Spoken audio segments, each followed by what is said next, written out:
Stories. From a parent reading a bedtime story to a toddler, to the epic films that entertain us, stories touch our imagination. Stories pull at our heartstrings. Stories can lift us up, and stories can frighten us. What is it about story that is so special? Simply put, God speaks to us through stories, and God can speak to others through our stories. Think of God's Word. In the beginning, and Genesis tells us the story of how God created us.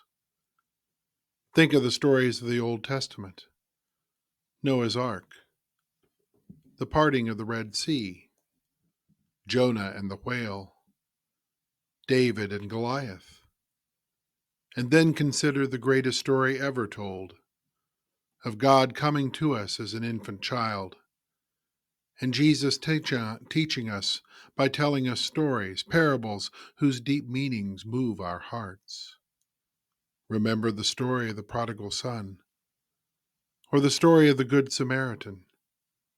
And remember the story of Jesus' passion, his agony in the garden, suffering and dying on the cross for us, meeting Mary Magdalene in the garden after the resurrection, and then walking with the disciples on the road to Emmaus, where they recognized him in the breaking of the bread.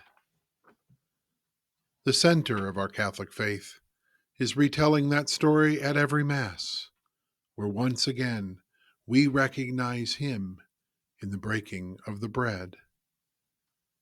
In this Spark series, we're going to focus on story, but not just any story. We're going to focus on your story.